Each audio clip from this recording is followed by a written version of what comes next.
اس کو سپورٹ کرنے کی پہلے دن سے ہی رضامندی ظاہر کی تھی، لیکن وہ رضامندی کے اندر کچھ ہمارا پاکستان کی عوام کے لیے بھی ایک بہت اہم زیادہ ہماری ترجیحات تھیں، جو کہ میں بعد میں تفصیل سے بتاتا ہوں۔ لیکن بہرحال کانسٹیٹیوشنل کورٹس پوری دنیا میں ہیں، اور اب لیٹسٹ تمام یورپ میں ہر جگہ پہ کانسٹیٹیوشنل کورٹس میں خاص طور پہ جو 2 کیٹیگریز ہو رہی ہیں وہ بہت ضروری بھی ہیں اور کامیاب بھی ہیں، یعنی سول لاز الگ ہیں، اور اس کے بعد جو لا کویسچن آف لا ہے اس کے لیے کانسٹیٹیوشنل کورٹ ضروری ہیں۔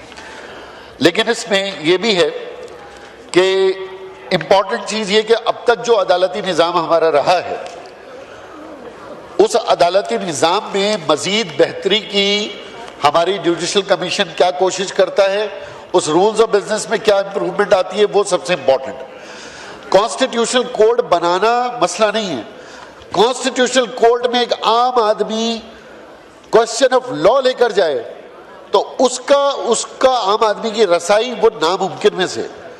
میں خود وکیل ہوں، مجھے معلوم ہے کہ ایک سپریم کورٹ میں آئینی تشریح کے لیے کتنا بڑا وکیل آپ کو افورڈ کرنا پڑتا ہے، تب آپ جا کر اس کانسٹیٹیوشنل کورٹ کے اندر پہنچتے ہیں۔ اور اسی طریقے سے میری یہ بھی امید و خواہش ہوگی کہ جب یہ آئینی عدالتیں بنیں تو پھر ماضی کی طرح تفریق نہ ہو۔ اگر کسی کے لیے عدالت آدھی رات کو کھل رہی ہے تو پھر ہر پاکستانی کے لیے عدالت آدھی رات کو کھلنی چاہیے۔ اگر کسی کے لیے عدالت 2 گھنٹے میں فیصلہ کر رہی ہے اور اس کے وربل اسٹیٹمنٹ پہ ججمنٹ آ رہی ہے تو پھر ہر پاکستانی کے لیے یہی پروسیجر ہونا چاہیے۔ اور پھر ایک اور امپورٹنٹ بات، کیونکہ سندھ ہائی کورٹ سے بڑا واسطہ رہا اور سپریم کورٹ میں بھی بہت سارے انسانی نوعیت کے بنیادی کیس چل رہے ہیں، ایسے ججز بھی موجود ہیں بدقسمتی سے کچھ ریٹائر ہو گئے جن کے اوپر اسی ملک کی اعلیٰ عدالت میں کرپشن کے کیسز چل رہے ہیں، یعنی جو کہ chief justice Sindh high court بھی لگے، اسی سپریم کورٹ میں ان کے اوپر جعلی نوکریوں کے کیسز چل رہے ہیں۔ وہ ریٹائر ہو کے گھر چلے گئے، ان کے جعلی نوکریوں کے کیسز ابھی تک موجود ہیں۔ ہر کانسٹیٹیوشنل کورٹ یا ہر عدالت کے اندر اس ایوان کا یہ حق ہونا چاہیے کہ وہ آپ سے اور جوڈیشل کمیشن سے سوال کرے کہ ججز کی تقرری کی تعیناتی پولیٹیکل پسند ناپسند یا شرافیہ کی سفارش نہیں بلکہ ان کا میرٹ ہونا چاہیے۔ ایک اور امپورٹنٹ بات یہ کہ جب یہ کانسٹیٹیوشن امینڈمنٹ آئی تو سر اس میں ہم نے پہلے دن سے لا منسٹر صاحب کو بتایا تھا کہ اس میں آرٹیکل 189 یہ بڑا کنفلکٹ کر رہا ہے، اور آپ لوگ ابھی اس کی تصحیح بھی کر رہے ہیں کیونکہ چیف جسٹس آف پاکستان کی ڈیفینیشن اس کانسٹیٹیوشن امینڈمنٹ میں نہیں ہے، تو لا منسٹر صاحب اس کے اوپر تو کر رہے ہیں کیونکہ پورے فیڈرل کانسٹیٹیوشنل کورٹ میں بھی اور سپریم کورٹ میں بھی چیف جسٹس آف پاکستان کی ڈیفینیشن نہیں ہے، جو کہ میرا خیال ہے اس کو حل کر رہے ہیں، لیکن 189 بھی بڑا ڈسپیوٹڈ ہے۔ اگر میری بات لا منسٹر صاحب تک پہنچا دیں، کیونکہ دونوں کورٹس میں فیڈرل کانسٹیٹیوشنل کورٹ میں بھی کوسچن آف لا اور سپریم کورٹ میں بھی کوسچن آف لا، دونوں کو یہاں پر ایکسپلین کیا گیا۔ یہ اب ممکن نہیں ہے کہ اگر سول اور کانسٹیٹیوشنل 2 ہمارے بار ہو گئے ہیں تو دونوں کورٹس 189 کے اندر کوسچن آف لا کی انٹرپریٹیشن کیسے کریں گی؟ تو میری گزارش ہے کہ آرٹیکل 189 کے اوپر ضرور غور کریں، اگر اس میں کریکشن ہے تو پلیز اس کو کریکشن کر دیں یا ہماری تصحیح کر دیں۔ تو ایک اور امپورٹنٹ بات یہ ہے کہ جناب بالکل 243 کی بات ہو رہی ہے، آرم فورسز کی بات ہو رہی ہے، اور میرا خیال ہے کہ کوئی بھی ان دونوں ہاؤسز میں کسی بھی پولیٹیکل پارٹی کا کوئی نمائندہ ایسا نہیں ہوگا جو کہ پاک فوج کی خدمات، ہماری تینوں فوج کی خدمات، خاص طور پہ جو ریسنٹ مارکا ہمارا ہوا ہے، اس میں ہمارے اوپر ایک نفسیاتی جو دباؤ تھا، ایک نفسیاتی برتری تھی، اس کا خاتمہ ہوا، اور نہ صرف اس کا خاتمہ ہوا بلکہ پوری دنیا میں ایک ایسی ریکگنیشن ملی جس میں ہر پاکستانی چاہے وہ کتنی مشکلات برداشت کر رہا ہو لیکن ہندوستان کے اس نفسیاتی دباؤ سے باہر آئے۔ تو اس خدمات کے سلے میں اگر ہم افواج پاکستان کو یہ آئینی اسٹرکچرل چینجز پرووائڈ کرتے ہیں تو میرا خیال ہے وقت کی ضرورت بھی ہے اور ہونا بھی چاہیے، لیکن ساتھ ساتھ کیونکہ ضروری ہے، کیونکہ جب آپ اپنی افواج کے اوپر، ایکسٹرنل تھریٹس کے اوپر، اپنے ڈیفنس کے اوپر جب اسٹرکچرل چینجز کرتے ہیں تو وہ صرف فوج تک نہیں بلکہ اس میں عوام کی بھی شراکت بہت ضروری ہے۔ اس میں کوئی شک نہیں ہے کہ عقابوں کے تسلط پہ فضائیں فخر کرتی ہیں، خودی کے رازدانوں پر دعائیں فخر کرتی ہیں، وطن سے جن کے پیدا ہوں بیٹے محمود و علم جیسے وہ دھرتی سر اٹھاتی ہے، وہ مائیں فخر کرتی ہیں۔ لیکن صرف اور صرف اس کے ساتھ ساتھ ہمارا گمان یہ تھا، ہماری خواہش یہ تھی کہ ہم اس کے ساتھ ساتھ انٹرنل ڈیفنس کو بھی مضبوط کریں، اور وہ انٹرنل ڈیفنس ہمارا تھا 140A۔ اور 140A کے لیے میں یہ بتاؤں، گزشتہ ایک ہفتے پہلے پرائم منسٹر صاحب کے پاس ہماری ملاقات ہوئی، میں اس میں موجود تھا۔ پرائم منسٹر صاحب نے یہ فرمایا تھا، لا منسٹر صاحب نے فرمایا تھا کہ جناب 27ویں ترمیم میں ہمارا 140A مسودہ انٹیکٹ ہوگا۔ 2 دن بعد ہمیں یہ میسج ملتا ہے کہ جناب کیونکہ ہماری وہ ترمیم آلریڈی لا اینڈ جسٹس میں ہے تو وہ اس کے ساتھ انٹیکٹ نہیں ہوگا، ٹیکنیکلی وہ علیحدہ سے پیش ہوگا اور بعد میں کلب ہوگا۔ جب جوائنٹ کمیٹی بن گئی تو ہمیں یہ پتہ چل رہا ہے کہ 27ویں ترمیم کے اندر عوام کا سب سے بڑا مقدمہ 140 سے تمام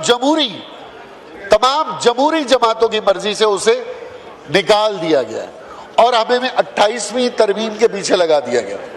میری گزارش صرف یہ ہے اسپیکر صاحب، بہت سارے لوگ خوش ہو رہے ہیں، بہت سارے لوگ اس بات پر خوش ہو رہے ہیں جو گھروں سے بیٹھ کے ویلاگ کر رہے ہیں، وہ یہ بات نہیں کر رہے کہ ایم کیو ایم نے ایک مقدمہ اٹھایا اس پہ افسوس کریں، وہ یہ بات نہیں کر رہے کہ 140 سے اگر اس ایوان میں 27ویں ترمیم میں نہیں آیا تو بڑے دکھ کی بات ہے۔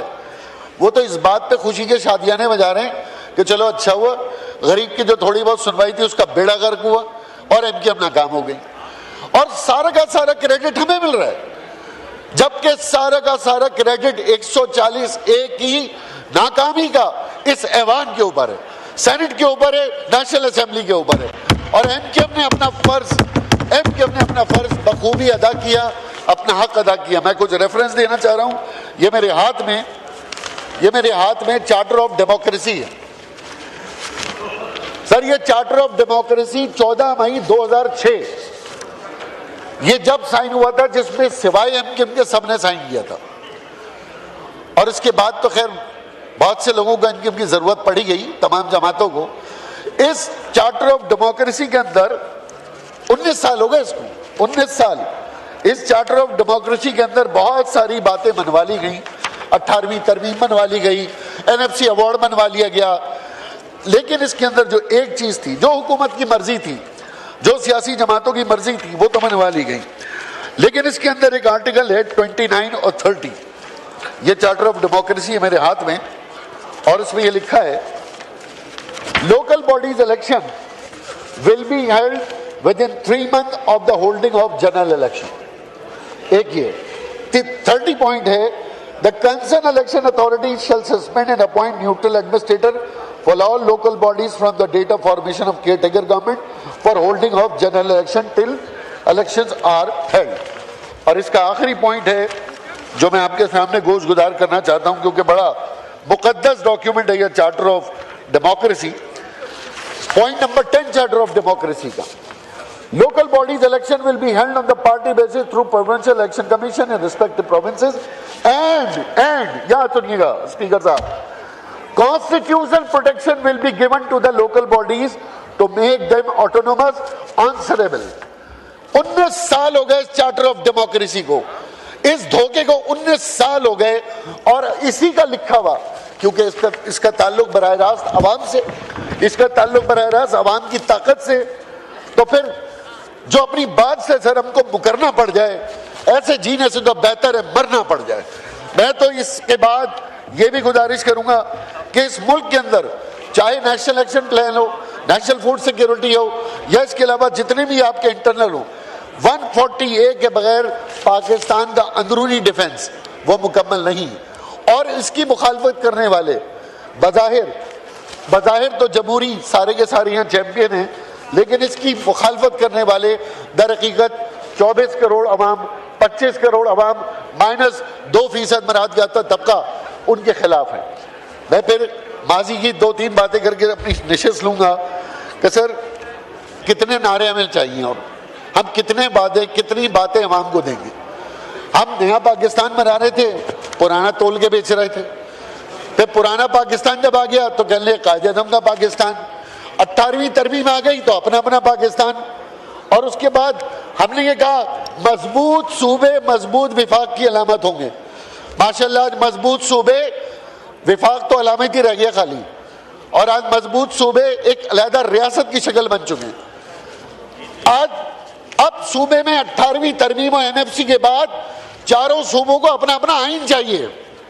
اب صرف آئین کی ضرورت ہے, باقی کوئی صوبہ نہ آئین پہ عمل کرنا چاہتا ہے نہ عوام کی بات پہ عمل کرنا چاہتا ہے. شکریہ. میں اپنی جگہ لوں گا. میں گزارش بس یہ کر رہا ہوں کہ بہرحال جہاں ہم آئین کے آرٹیکل 243 کی بھرپور حمایت کر رہے ہیں, ہم یہ یقین دلا رہے ہیں اور ہم یہ فورسز سے بھی اپیل کر رہے ہیں کہ جب تک 140A کی تکمیل نہیں ہوگی, یقین کیجئے ہمارا انٹرنل ڈیفنس جو کہ اس ملک کے 60,000 لوگ اس بلدیاتی حکومتوں کے ذریعے شامل ہوں گے, وہ جب تک انٹرنل ڈیفنس میں افواج کے ساتھ سول آرم فورس کے ساتھ شامل نہیں ہوں گے, دہشت گردی سے نمٹنا بہت مشکل ہے.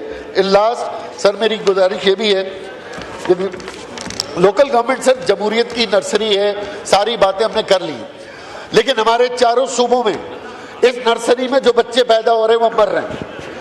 ہمارے چاروں صوبوں میں یہ نرسری بچوں کو نشو نما نہیں دے رہی, نیا لیڈرشپ نہیں لا رہی, بلکہ وہاں بچوں کی اموات ہو رہی ہیں. کیونکہ اس ہاؤس میں آخر میں یہ بتاؤں کہ ماشاءاللہ تمام ہی لوگ موجود ہیں, اور یہ اشرافیہ کا وہ ہاؤس ہے جس میں محمود بھی ہیں, ایاز بھی ہیں, یہاں فضل والے بھی ہیں, ہمارے محترم مگن مکسی بھی ہیں, ثروت و علیم بھی ہیں, صاحب کمال بھی ہیں, اور ہمارے مقبول بھی ہیں.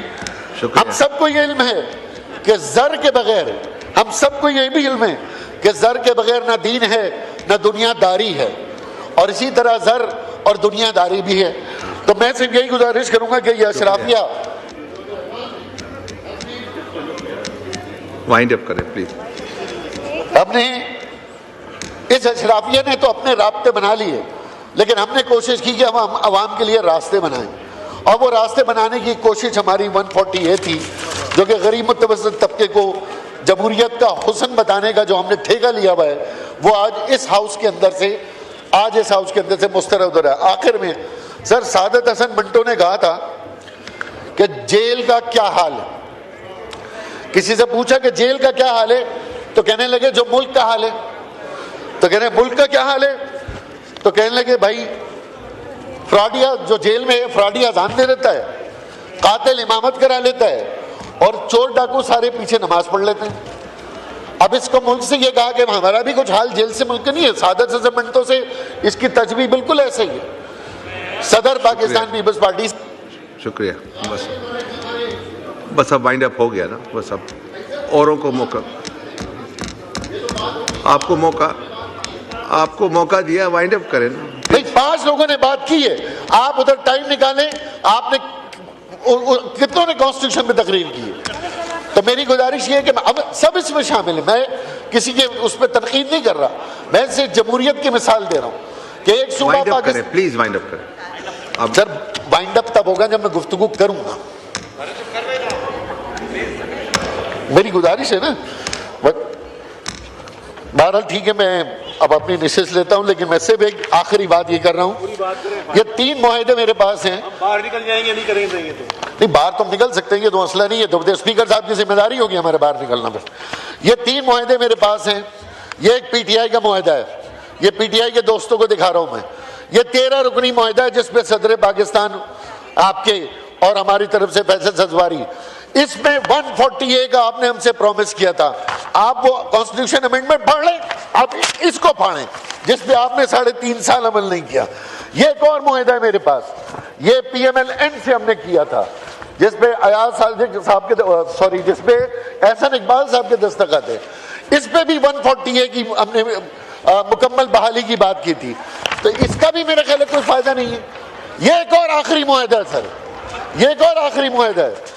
اس پہ سائن ہے چیئرمین پاکستان پیپلز پارٹی, خالد محمود صدیقی چیئرمین متحدہ قومی موومنٹ, شہباز شریف, مولانا فضل الرحمان, اختر مینگل صاحب، خالد مکسی صاحب، یہ 5 سائن اس کے اوپر موجود ہیں، مگر اس کا بھی کوئی فائدہ نہیں ہے۔ تو عوام کا مقدمہ اس عدالت میں رکھنے کا مقصد یہ تھا کہ 140A